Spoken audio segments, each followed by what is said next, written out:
गुरुर्ब्रह्मा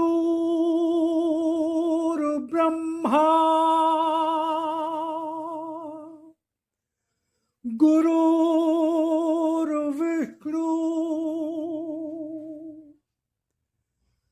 गुरुर्देवो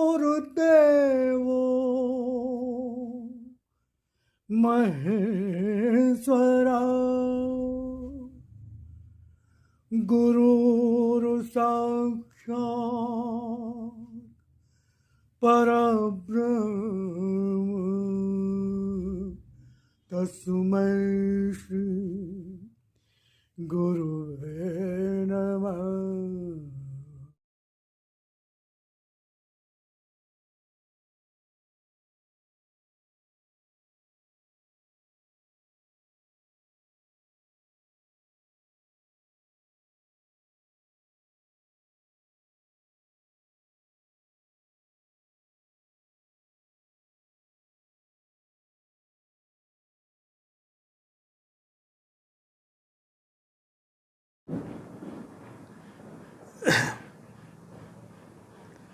ओम शिवारी जयराम जी की नमस्कार।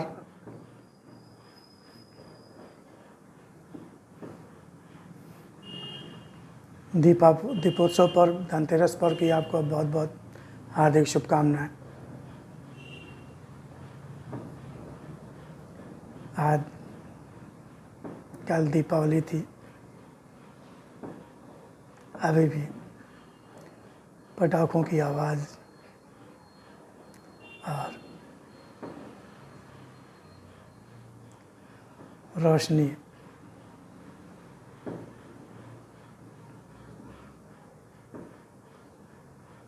की चमक से पूरा दृश्य प्रकाशमान है। तो मैं आप सबके उज्जवल भविष्य की कामना करता हूँ। आपके जीवन में आनंद हो, समृद्धि हो, सुख हो।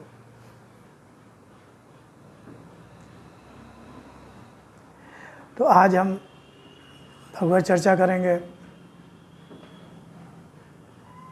भगवान की वाणी,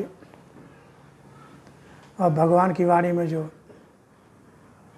संकलन है, वाणी खंड है, जीवन कैसे जिए, 25 अक्टूबर, इसको लेकर कुछ भगवत चर्चा करेंगे भगवत प्रेरणा से। भगवान ने कहा मेरी वाणी, भगवान ने वाणी को अपना शक्ति रूप दर्शन कहा है। वाणी जिस रूप में परम पूजा देवी माँ के स्वचाई लेखनी के माध्यम से अवतरित हुई, उसको लिप रूप कहा, और उसी लिप रूप को जब हिंदी अनुवाद किया गया तो उसको भगवान की वाणी, उसको भगवान ने अपना शक्ति रूप दर्शन कहा।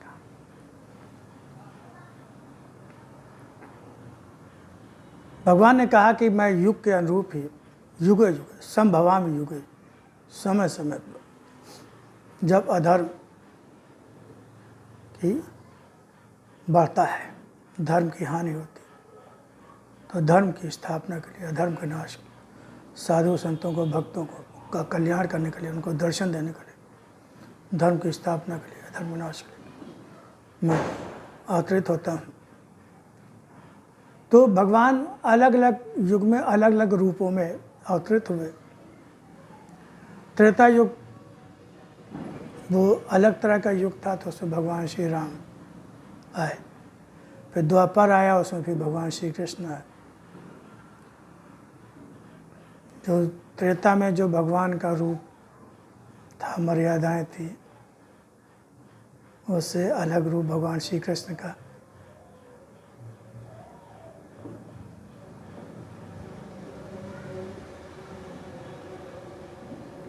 और आज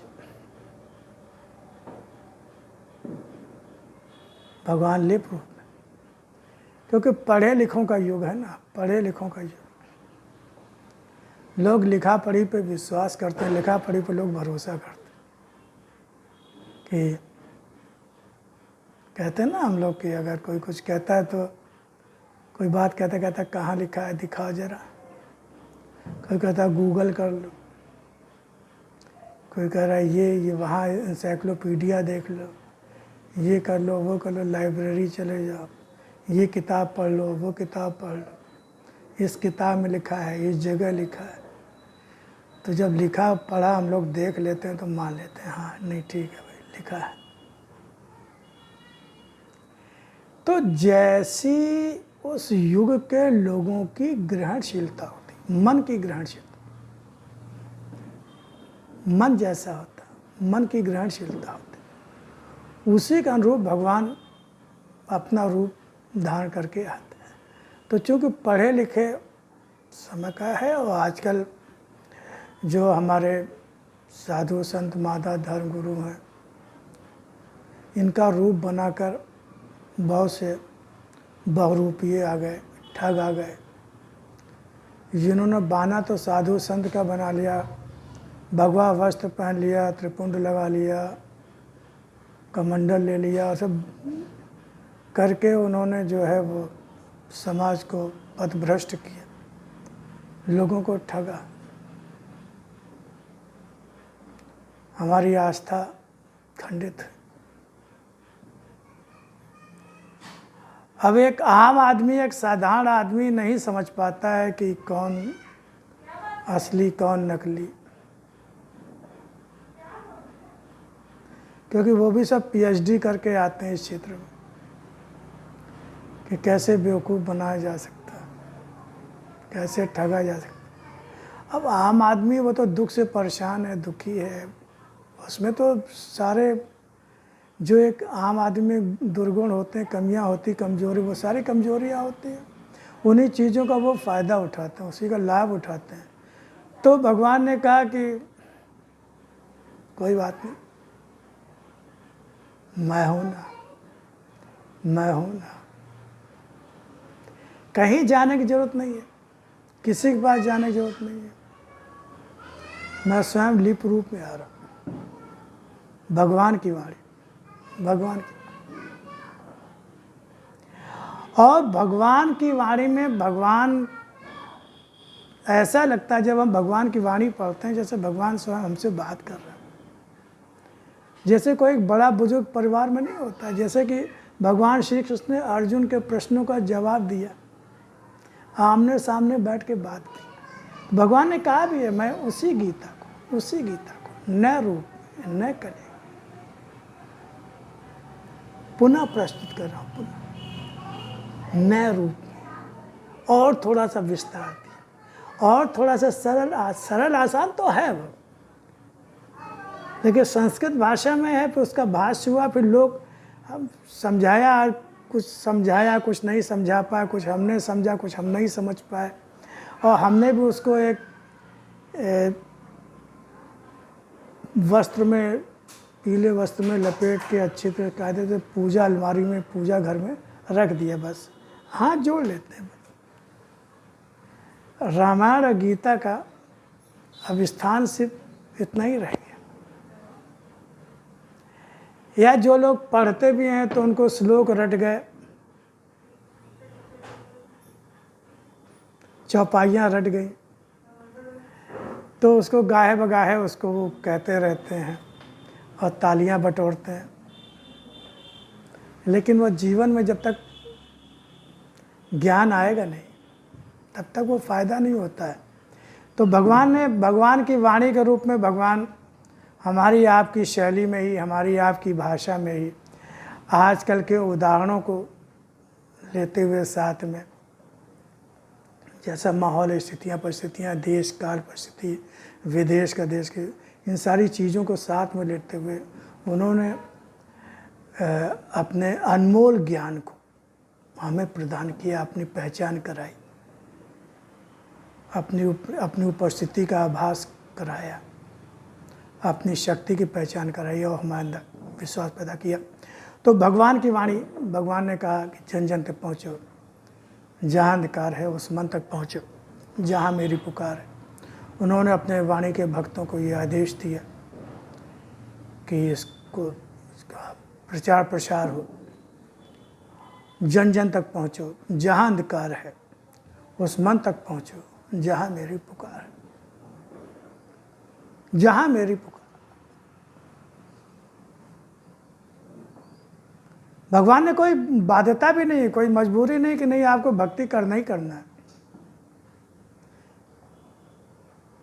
कोई जोर जबरदस्ती नहीं, मन हो करो, मन हो ना करो। अगर संसारी बनना चाहते हो, संसार की ओर ही जाना चाहते हो तो जाओ, कोई रोक टोक नहीं है। कर्म स्वातंत्र दिया भगवान ने, कर्म स्वातंत्र दिया, स्वतंत्रता दिया, अपना ज्ञान भी दिया, अपना विधान भी बताया, क्या सही क्या वेद उपनिषद गीता रामचरितमानस के माध्यम से, साधु संतों के माध्यम से बताया क्या सही क्या गलत, और उसके बाद कर्म स्वातंत्र दिया, विवेक दिया। अब आप स्वयं निर्णय लीजिए।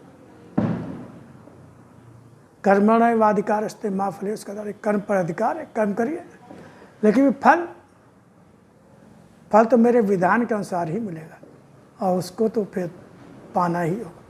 उससे बच नहीं सकते, उससे बच नहीं सकते। जिसको भाग्य कहते हैं, जिसको प्रारब्ध कहते हैं। तो भगवान ने कहा मेरी वाणी संसार के हर उस प्राणी के लिए जीवन देने वाली, हर उस प्राणी के लिए जीवन देने वाली, शक्ति और आधार देने वाली है। किस प्राणी के लिए? हर उस प्राणी, हर उस प्राणी को जीवन देने वाली शक्ति और आधार, ये तो चाहिए आदमी को। क्या चाहिए? हर आदमी शक्ति चाह रहा है, चाहे धन की शक्ति हो, चाहे शरीर की शक्ति हो, चाहे मन की शक्ति हो, परिवार की शक्ति, समाज की शक्ति, शक्ति। तो भगवान ने कहा अपने जीवन देने वाली, हर उस प्राणी के लिए जीवन देने वाली, जीवन, उसके जान आ जाएगी, जीवंत हो जाए। शक्ति आधार देने वाली है, जो भी मेरी तलाश में भटकता हुआ मुझ तक आता। भाई जिसको भगवान की आवश्यकता होगी, भगवान की आवश्यकता अनुभव करेगा भगवान को, उसी को तो भगवान मिलेंगे।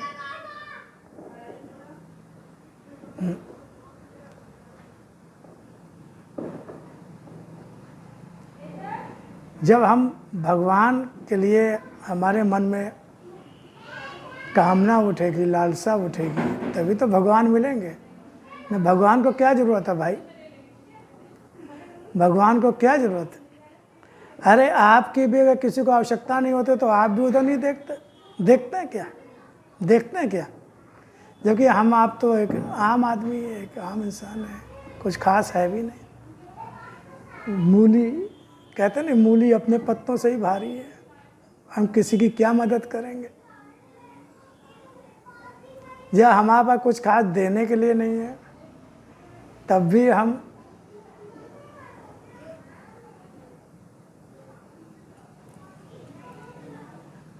वहीं जाते हैं जहाँ हमें लगता है कि हमारा आधा सत्कार होगा, हमारी पूछ होगी, पूछ।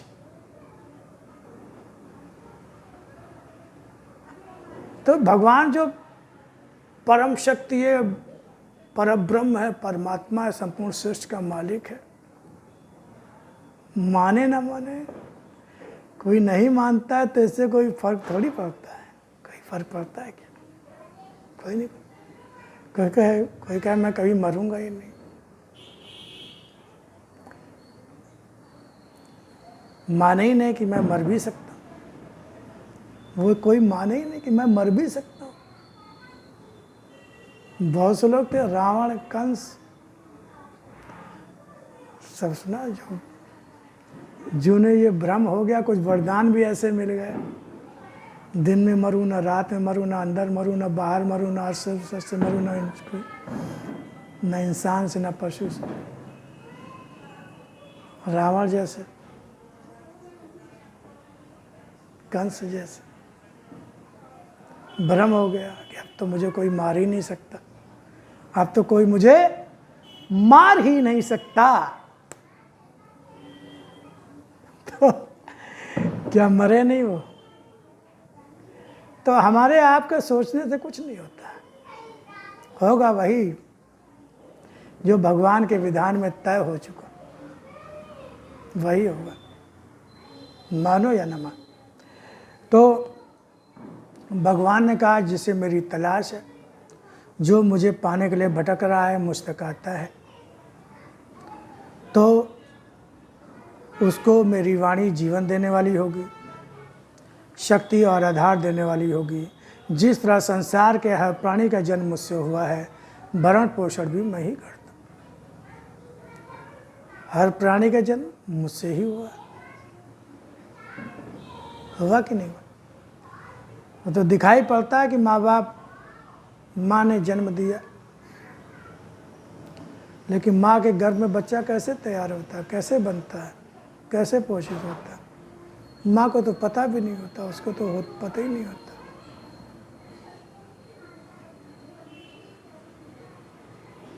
कैसे एक छोटा बच्चा जो होता है,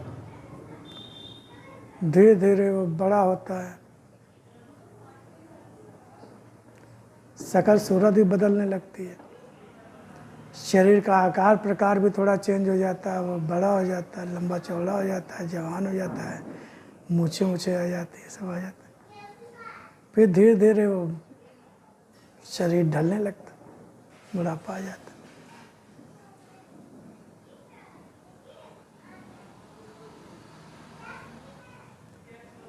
खिला भरण पोषण करने वाले, क्योंकि वायु जल जिसके बिना जीना ही मुश्किल है, और ये ना हो तो कोई फसल भी नहीं होगी, धरती ना हो तो।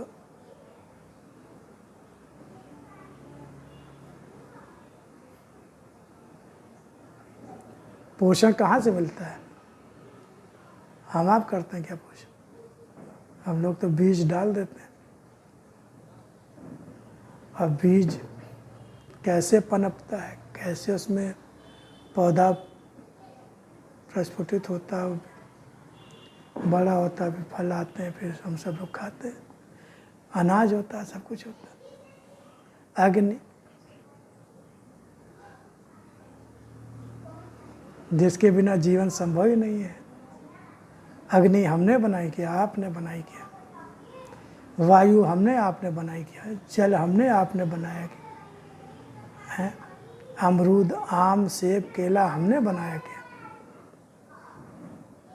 उन्हें मिठास भरने वाला कौन है, रस भरने वाला कौन है, पौष्टिकता देने वाला कौन है, उसमें ताकत देने वाला कौन है, शरीर में पचाने वाला कौन है, पाचक रस कौन पैदा कर रहा है, कौन पचा रहा है सब।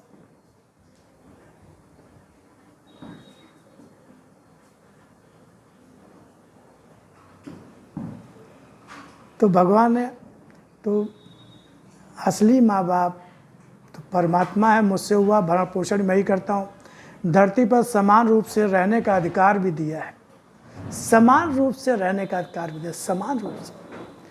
भगवान, क्योंकि संपूर्ण सृष्टि सब कुछ भगवान में ही स्थित है, सब भगवान में ही है, सब कुछ भगवान का ही है। भगवान ने सबको रहने का अधिकार दिया है, जीने का अधिकार दिया, समान रूप से अधिकार दिया, समान का। उसी प्रकार मैं आज हर उस प्राणी की सुरक्षा करने का विश्वास दे रहा हूँ जो मुझ पर विश्वास करता है, जो मुझ पर विश्वास करता है। विश्वासम फलदायक, विश्वासम फलदायक, जो मुझ पर विश्वास करता है। विश्वास अगर नहीं करेंगे तो हमें फल कहाँ प्राप्त होगा, हमें कहाँ कोई फायदा होगा।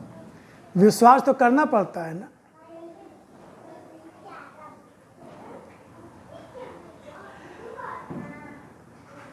अगर हम विश्वास ही न करें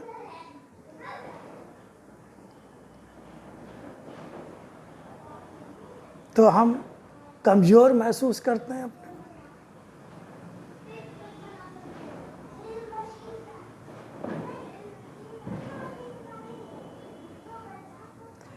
कोई रुपए पैसे पे विश्वास करता है, कोई शारीरिक शक्ति पे विश्वास करता है, कोई मन पे, मानसिक शक्ति पे, बुद्धि पे विश्वास करता है, कोई अपने परिवार पे, समाज पे, कोई अपने पद पे विश्वास करता है।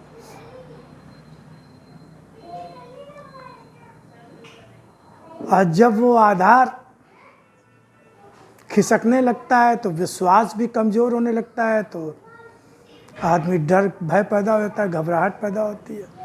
तो विश्वास, भगवान ने कहा जो मुझ पर विश्वास करता है, हर उस प्राणी की सुरक्षा करने का विश्वास दे रहा हूँ। इसी प्रकार मैं आज हर उस प्राणी का, भगवान आश्वासन दे रहा है, हर उस प्राणी की सुरक्षा करने का विश्वास दे रहा हूँ जो मुझ पर विश्वास करता है। मैं तुमसे दूर नहीं, भगवान ने कहा मैं तुमसे दूर नहीं, तुम्हारे जीवन में बसा हुआ वह सत्य हूँ जो हर क्षण अपने सतरूप के आधार पर ही तुम्हारे शरीर को चलाता फिराता, भोग विलास की शक्ति देता और संसार को देखने की शक्ति तुम्हारी नेत्रों को देता है। शरीर को कौन चला रहा है? शरीर में शक्ति कौन दे रहा है? आत्मा। आत्मा जो कि परमात्मा का ही अंश है। भगवान परमात्मा ही आत्मा रूप में शरीर में बैठा हुआ है, और जब तक वो इस शरीर में बैठा होता है, आत्मा जब तक शरीर में रहती तब तक शरीर चेतन होता है। आंखें देखती हैं, कान सुनते हैं, सभी इंद्रियां, कर्मेंद्रियां, ज्ञान इंद्रियां सब काम करती हैं, बोलते हैं, उठते बैठते, खाते पीते हैं, खाना खाते हैं, पाचन होता है, सारी क्रियाएं होती हैं, सब कुछ होता है। कौन करता है? किसकी शक्ति से होता है? और जब वही आत्मा निकल जाती तो शरीर निर्जीव हो जाता है। फिर शरीर में कोई हरकत नहीं होती, कोई क्रिया नहीं होती। अर्थात आत्मा के होने से ही क्रिया होती है, आत्मा के होने से ही शरीर अपने को में शक्ति मालूम देती है, इंद्रियां काम करती हैं, बुद्धि मन भी काम करते हैं आत्मा के कारण। बुद्धि मन भी काम करते हैं आत्मा के कारण। जो बोलते हैं वो भी आत्मा के कारण है, देखते हैं वो भी आत्मा। तो सब कुछ उसी के कारण होता है। तो भगवान ही तो सब कुछ करने वाला है, भगवान ही हमारे शरीर को चलाता फिराता है। भोग विलास की जो हम लोग एंजॉय करते हैं, मौज मस्ती करते हैं, तो उसकी शक्ति भी भगवान है आत्मा रूप में, तभी तो वही तो शक्ति देता है। सत्य यह भी है कि संसार में मनुष्य की भक्ति किसी आकार और नाम से जुड़ी होने के कारण भटकी हुई है। हम वहीं तक सीमित हो जाते हैं, भाई इतना ही भगवान है। कोई नाम, कोई आकार, वह भगवान इसी में है, इसी मूर्ति में है, यही है, इसी मंदिर में है, बस इसी जगह है, भाई यही नाम सब। ठीक, वो नाम भगवान का जो भी नाम आपने स्वीकार किया, जो भी रूप भगवान का स्वीकार किया, लेकिन उसका दर्शन तो करो, उसका गुण तो देखो।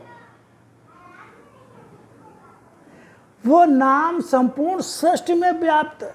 जैसे राम नाम ले लीजिए, राम नाम जो संपूर्ण अनंत कोटि ब्रह्मांडों में व्याप्त है, वो राम का नाम।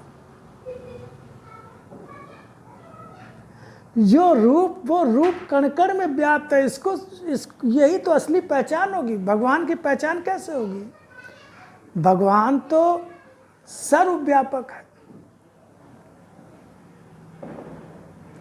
असीम है, अनंत है, अनादि है।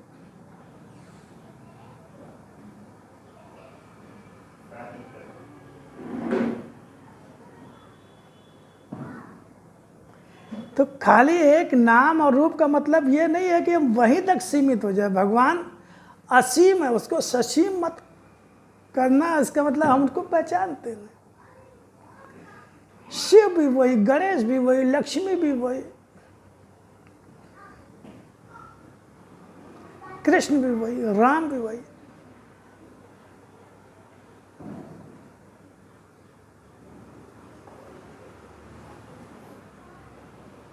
दर्श, उसका स्वरूप,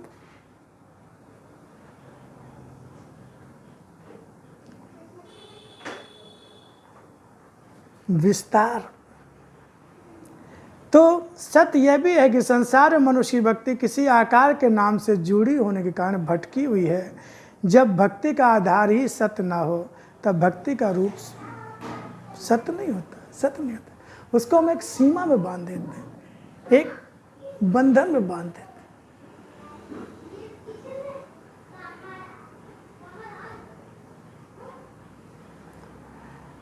अब का से कबूतर बताएगा तो अब का से कबूतर ही थोड़ी है।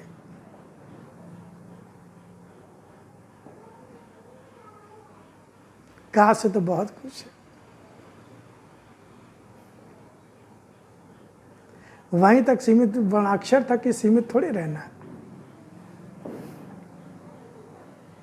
उसको छोड़ के उसका विस्तार करो ना। भक्ति करने का अधिकार भी तुम्हें संसार में कहाँ मिला है? क्योंकि किन्हीं चार दीवारों में मेरी मूर्ति की भक्ति करने का अधिकार भी तुम्हें संसार में कहाँ मिला है? क्योंकि किन्हीं चार दीवारों में मेरी मूर्ति की स्थापना करके तुम मनुष्यों ने तो मुझे कंस की बात किसी कारागार में कर देना चाहा। कहाँ मिला है? एक किसी मंदिर में चार दीवारी में भगवान का कोई रूप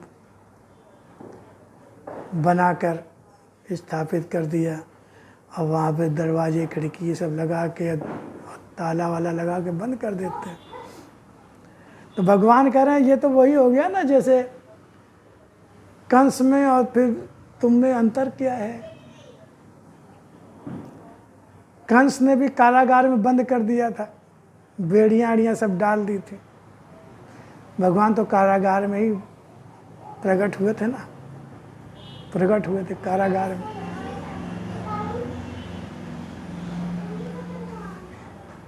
तो कह रहे हैं इसी तरह तुम लोगों ने भी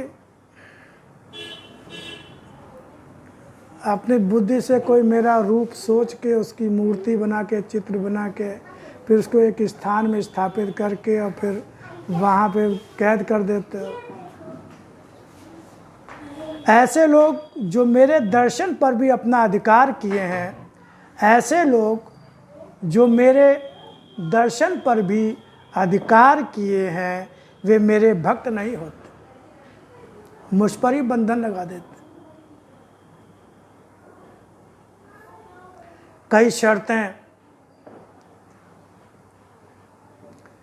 केवल आडंबर का टीका लगाकर मात्र संसार को धोखा देते रहते हैं। आडंबर, सच्ची भक्ति नहीं होती, सच्चा प्रेम नहीं होता, सच्चा मेरा जो रूप है वो नहीं पहचानते। मैं तो सबके लिए सुलभ हूँ, मैं तो सबके लिए उपलब्ध हूँ, मैं तो सब समय में हूँ, मैं तो सब स्थान पर हूँ।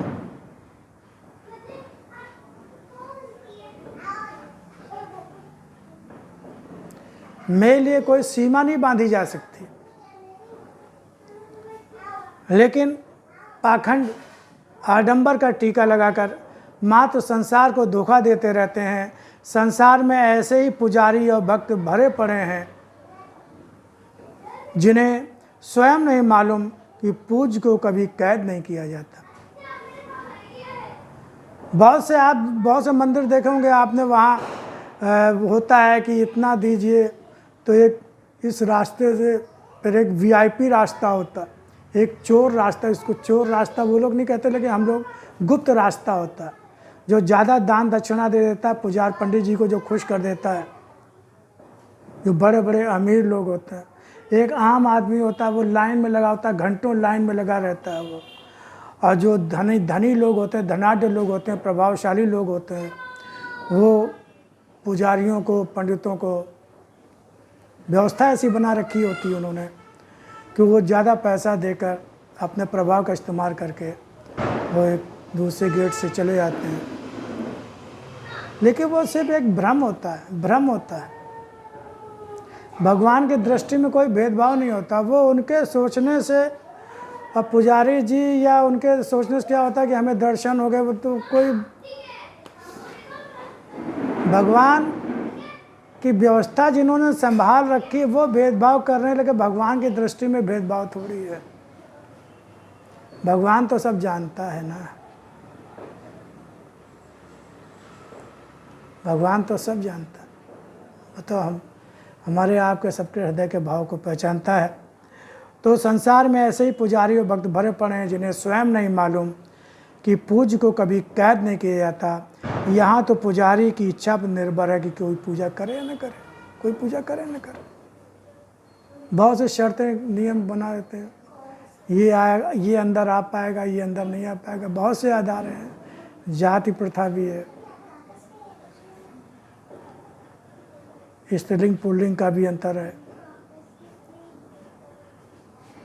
अमीर गरीब का भी है, दिन रात का भी है, समय का भी है। तो बहुत सारे बंधन बना रखे हैं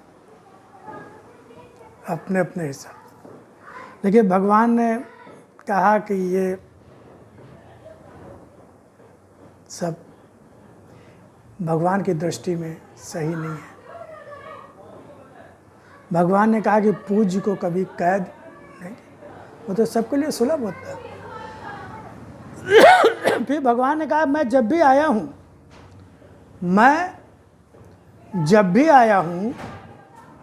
भगवान का अवतार भगवान श्री राम के रूप में हुआ, भगवान श्री कृष्ण जो हम लोग प्रमुख 2 अवतार जानते हैं, तो वो सभी के साथ मुक्त रूप से भगवान ने कहा मैं रहा हूँ, सभी के साथ मुक्त रूप से रहा हूँ।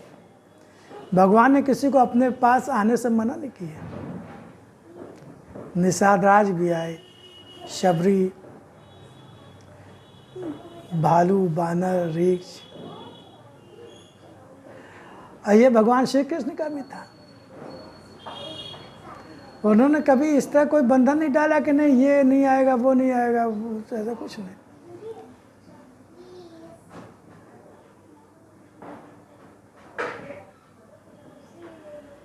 कहा मैं सभी के साथ मुक्त रूप से रहा हूं, मैं सभी के साथ मुक्त रूप, मैं जब भी आया मैं सभी के साथ मुक्त रूप से रहा हूं। मैंने अपना दर्शन कैद नहीं किया था। मुझसे मिलने के लिए कहीं कोई मनाही नहीं थी, कोई शर्त या बंधन नहीं था। तो जब मैं स्वयं अपने शरीर रूप में सभी के बीच रहता हूँ, फिर मेरी मूर्ति, चित्र या नाम पर क्या कोई बंधन लगा सकता है? ये अपराध भी है। जो लोग ऐसा करते हैं उनको दंड भी मिलता है। अब भगवान का दंड देने का अपना एक अलग तरीका है, उसका विधान है, उसका समय होता है।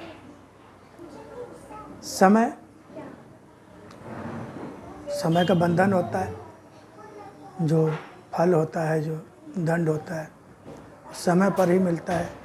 लेकिन ये सब अपराध है, गलत। जो लोग ऐसा करते हैं वो गलत करते हैं। भगवान का यहाँ बताने का, कहने का यही मतलब है। तो जब मैं स्वयं अपने शरीर रूप में सभी के बीच रहता हूँ, फिर मेरी मूर्ति, चित्र या नाम पर कोई बंधन कैसे लगा सकता? कोई नाम, कोई रूप, जो पसंद, भगवान की तरफ से कोई मनाही।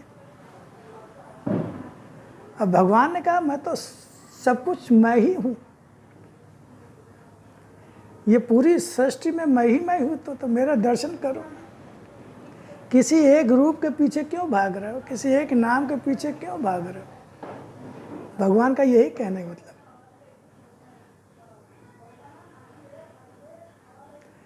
अब मेरी भक्ति के लिए किसी से अनुमति लेने की भी जरूरत नहीं है, किसी की आज्ञा लेने की भी जरूरत नहीं। भक्ति मतलब प्रेम, भक्ति मतलब प्रेम। मुख्य तो प्रेम ही है, और प्रेम में तो कोई शर्त नहीं होती है। प्रेम में तो सारे नियम कानून सब टूट जाते हैं, सारे बंधन टूट जाते हैं प्रेम।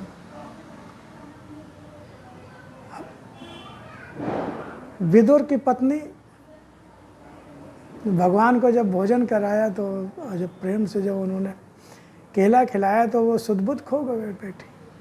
प्रेम में इतना वो विवल थी, खो गई थी कि उनको होश ही नहीं रहा कि केला जो है छील कर, केला तो जो फल था, जो गूदा था, वो तो नीचे डाल दिया, और जो केले का छिलका था वो भगवान को खिलाने लगी, और भगवान भी बड़े प्रेम से खाने लगे। वहाँ तो क्योंकि उनके लिए प्रेम महत्वपूर्ण था।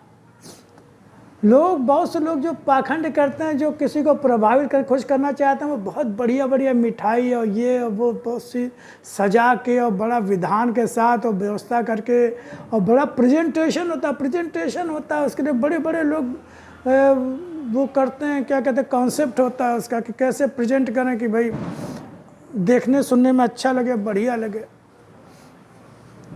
उसमें असली मूल भावना प्रेम तो होता ही नहीं, वहाँ दिखावा होता है। दिखावे में तो फिर दिखावा है तो फिर खूब करो दिखावा,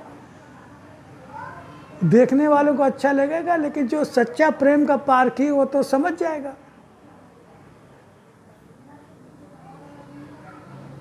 दुर्योधन ने कहा कि केशव, आज आप मेरे भवन में भोजन करेंगे।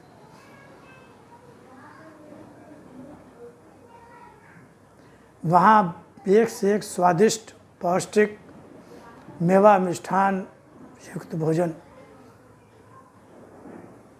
भगवान का नहीं, मैं तो जो मुझसे प्रेम करता है,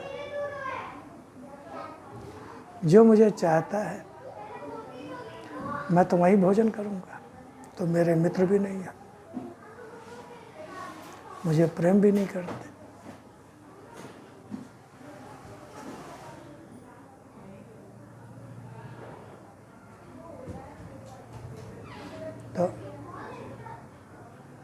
तो वहाँ पर प्रेम की प्रधानता, प्रेम, भगवान प्रेम को महत्व देते। विधि विधान, आडंबर, महंगा सस्ता का महत्व नहीं है, प्रेम का महत्व, प्रेम भाव से, प्रेम भाव।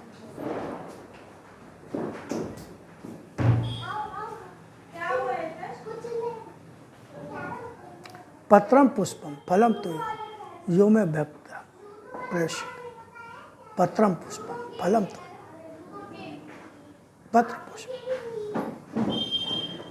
तो भक्त जो मुझे पहचानता ही नहीं, भक्त जो मुझे पहचानता ही नहीं, जो मुझे जानता ही नहीं, मेरे स्वरूप को नहीं जानता, मुझे नहीं जानता, सिर्फ उसकी सुनी सुनाई भक्ति करता, देखी दिखाई भक्ति करता, जो मुझे पहचानता नहीं, बिना मेरे विषय में ज्ञान हुए ही भक्ति करता है, तब उसकी भक्ति उसे मेरी निकटता नहीं देती, क्योंकि जहाँ मैं उसे मिलता हूँ वहाँ वह मुझे नहीं मिलता। क्योंकि जहाँ मैं तो वहाँ मिलता हूँ जहाँ प्रेम होता है, निश्चलता होती है, त्याग होता है, निष्कामता होती, निस्वार्थता होती।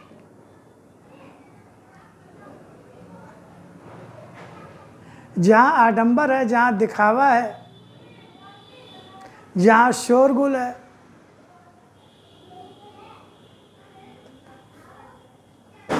जहाँ रुपए पैसे का प्रदर्शन है, धन का, वहाँ मैं नहीं मिलता। जहाँ वह मुझसे मिलने जाता है वहाँ मैं होता ही नहीं। वो तो बड़े बड़े मंदिरों में जाता है, बड़े बड़े आयोजनों में जाता है, जहाँ बहुत रुपया पैसा खर्चा करके और बहुत सारे आडंबर सजा के और वहाँ ढोल नगाड़े और ये सब बजा के और सब होता है। वहाँ तो व्यवसाय होता है, वहाँ तो प्रदर्शन होता है, शोबाजी होती है, वहाँ अपनी संख्या बढ़ाने वाली बात होती है। वहाँ में होता ही नहीं। वहाँ तो मनुष्य की अपनी कल्पना का एक रूप मनुष्य की अपनी कल्पना का एक रूप अन्य किसी पुजारी के कहलाने वाले मनुष्य की कैद में एक कैदी जैसा होता है। बड़े बड़े मंदिर होते हैं, वहाँ बहुत सारे कंडीशंस होती, बहुत सी शर्तें होती हैं। इतने समय से इतने समय तक खुलेगा, फिर इतने समय तक इतने से खुलेगा, और इस गेट से जो है आम आदमी जाएगा, इस गेट से इतने रुपए देने वाला जाएगा, उस गेट से उतने रुपए देने वाला जाएगा, व्यवस्था होती है। तो भगवान कहते हैं वहाँ मैं होता ही नहीं। मैं किसी पुजारी या भक्त का अधिकार नहीं हूँ, मैं पुजारी या भक्त के अधिकार में नहीं रहता हूँ। कोई मुझे अपने अधिकार में नहीं रखता, कोई मुझे बांध के नहीं रखता। मैं किसी पुजारी या भक्त का अधिकार नहीं, मैं तो अधिकार हूँ अपने उस निष्काम सेवक का निष्काम से, जो बिना किसी कामना के, बिना किसी इच्छा के, मात्र मेरे प्रेम में बंद कर और मेरे लिए त्याग करता है और सब में मुझे देखकर सेवा करता है, निष्काम सेवा करता है बिना किसी कामना के, उसके अधिकार में हूँ। भगवान ने कहा जो भक्त होने का दंभ भी नहीं करता, जो ये भी ढिंढोरा भी नहीं पड़ता कि मैं भगवान का भक्त हूँ, मैं बहुत भगवान की इतनी भक्ति करता हूँ, इतने नाम लेता हूँ, इतने जप करता हूँ, इतना यज्ञ करता हूँ, इतने हवन करता हूँ, मैं ये दान पुण्य करता हूँ, मैंने इतने मंदिर बनवाए, घंटा घड़ियाल लगवाए, ये सब कुछ नहीं। तो भगवान ने कहा जो दम भी नहीं करता, भक्ति के लिए कोई कर्मकांड या आडंबर भी नहीं होता। कोई कर्मकांड भक्ति करने से नहीं होती, भक्ति होने से होती। भक्ति जब आदमी के अंदर भगवान के प्रति प्रेम जागृत होता है, प्रेम पैदा होता है, तो वो अपने आप होता है, उसे करना नहीं पड़ता, उसे सोचना नहीं पड़ता। हमारे गुरुदेव ने भी कहा कि जब तक आपको करना पड़े समझ लो वो भक्ति नहीं है। करने जब होने लगे वो होने लगे।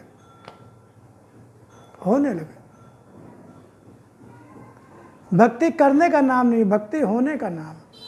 भक्ति होती है, भक्ति की नहीं जाती, भक्ति होती है, भक्ति होने लगती है। जब भगवान के प्रति प्रेम, श्रद्धा, समर्पण, त्याग, संपूर्ण समर्पण स्वीकार का जब दृढ़ भाव मन में आ जाता है, जब भगवान से सच्चा लगाव, सच्चा प्रेम हो जाता है, तो फिर वो जो करता है वही भक्ति हो जाती है, वही भक्ति हो जाती है। जब मन में भगवान ही भगवान बस गया, भगवान के अतिरिक्त कुछ है ही नहीं, तो फिर जो भी होगा सब भक्ति तो होगा। तो भक्ति के लिए कोई कर्मकांड या आडंबर भी नहीं अपनाता। मेरे धर्म का निर्वाह करने के लिए, मेरे धर्म का निर्वाह करने के लिए अपने कर्म करता हुआ मेरे धर्म का निर्वाह कर। भगवान का धर्म क्या? मानवता, इंसानियत। भगवान का धर्म क्या? मानवता, इंसानियत। यही भक्त का धर्म होता है, मानवता, इंसानियत, दया, करुणा, पर दुख, कार्तरता, निष्काम सेवा भाव, बिना किसी भेदभाव के, बिना किसी फल की कामना के जीवन व्यतीत कर देता है, अपने कर्म करता हुआ। भक्त जब संसार को मुझ में स्थित अनुभव कर पाता है, संसार को मुझ में स्थित अनुभव कर पाता, जब भक्त ये अनुभव उसको होने लगता है, मन समा जाता है उसके कि सब कुछ भगवान में ही स्थित, सब कुछ भगवान के भीतर ही है, सब कुछ भगवान में ही स्थित है, संपूर्ण अनंत कोटि ब्रह्मांड मैं भी स्थित हूँ भगवान में ही। तब संसार के हर कुछ में मेरे दर्शन के आनंद का अनुभव करता है। जब भगवान के अंदर हम भगवान से घिरे हुए, भगवान से घिरे, वायु भगवान का ही रूप तो है, वायु भगवान का ही रूप तो है। और चारों तरफ वायु है कि नहीं है? वायु कि नहीं? आकाश जो स्थान होता है वही भगवान का पंच, तो भगवान ने कहा पंचतत्व मेरी शक्ति, मैं ही हूँ। धरती, अग्नि, जल, सब कुछ तो चारों तरफ है। हम धरती के ऊपर हैं, आकाश में हम हैं, चारों तरफ वायु है, जो सांस ले रहे हैं वायु है, प्रकाश है, रोशनी है, अग्नि। तो भगवान में ही तो हम हैं, हम भगवान में, तो भगवान से अतिरिक्त हैं कहाँ हम? भगवान से अतिरिक्त नहीं। भगवान तो एक तरह समझ लो कि हमें हर समय स्पर्श कर रहे हैं, हमें अपनी गोद में लिए हुए। धरती भगवान का ही रूप है, मातृ रूप है, माता का रूप है धरती भगवान का, उसी में तो है हम। और आकाश की तरह वो हमको छत्र छाया दिए हुए, भगवान चारों तरफ से घेरे हुए।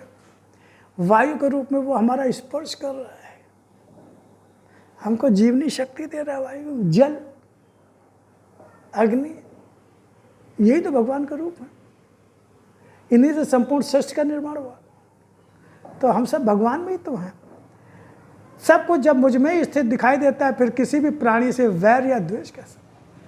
जब सब कुछ भगवान में है, यथार्थ सब कुछ भगवान का है, सब कुछ भगवान का, सब कुछ को भगवान धारण किया हुआ, तो फिर वैर कैसा, द्वेष कैसा? जो मुझ में स्थित है वह सब कुछ मेरा ही तो है, जो मुझ में स्थित है वह सब कुछ मेरा ही तो है।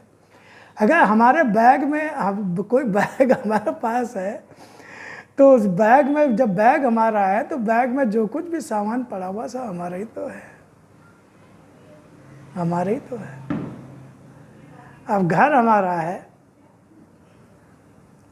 अगर घर हमारा है तो हमारे घर में जो भी सामान चाहिए वो कहेंगे भाई ये फलाने का घर है, सब हाँ फलाने का है, उस घर में जो भी सब उसका है। तो भगवान में हम सब स्थित हैं तो सब कुछ भगवान का ही तो है। भगवान कह रहे हैं मेरा ही तो है, फिर तुम भी तो जब मुझ में ही स्थित हो। भगवान कहते हैं तुम भी जब मुझ में ही स्थित हो फिर कुछ भी तुमसे अलग कहाँ है। भाई जब तुम भी मुझ में ही स्थित हो तो फिर कुछ भी तुमसे अलग कहाँ है। प्राणी मात्र, प्राणी मात्र, चाहे पशु पक्षी हो मनुष्य हो, सब मुझ में ही समाये हैं, सब मुझ में समाये, सब मुझ में ही समाये हैं। यह सृष्टि ही मेरा रूप है। भगवान कह रहे हैं यह सृष्टि मेरा रूप है, सृष्टि के रूप में मैं ही हूँ। जब संपूर्ण सृष्टि भगवान का रूप है तो भगवान तो वो सब भगवान ही तो है। जो सृष्टि में जो पहाड़ है, बादल है, आकाश है, सूर्य है, चांद है, सितारे हैं, सब भगवान के ही रूप में, सब उस रूप में भगवान ही तो है।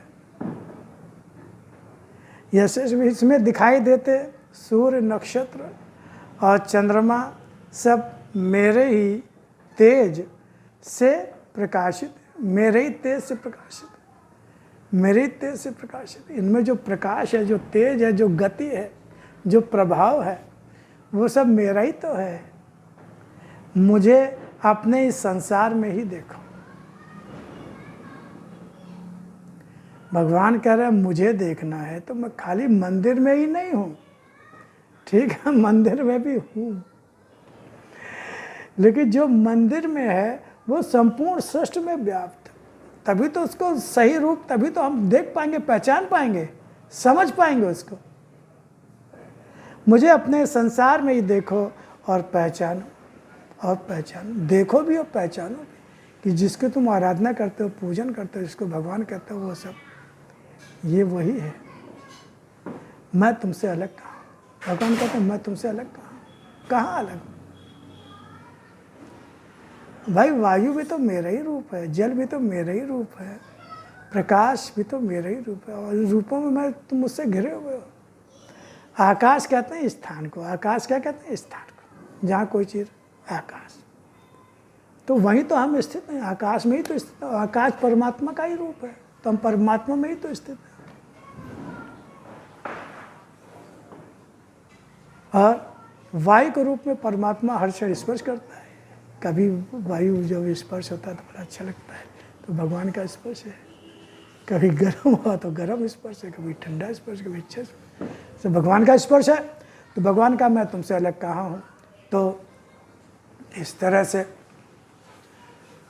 भगवान ने आज जो वाणी में अपना बताया, अपना परिचय दिया, अपनी पहचान दी, अपने स्वरूप का भान कराया, भक्ति कैसी होनी चाहिए, किसको भगवान अपना भक्त मानते हैं, हमें कैसी भक्ति करनी है, किस तरह से जीवन जीना है, कैसे जीवन जिए, इसका चिंतन मनन करेंगे, ध्यान करेंगे, और फिर हम आपसे भगवान की वाणी के किसी अंश को लेकर आएंगे, और भगवान की कृपा से, दया से फिर आपके साथ भगवत चर्चा होगी। ओम शिव।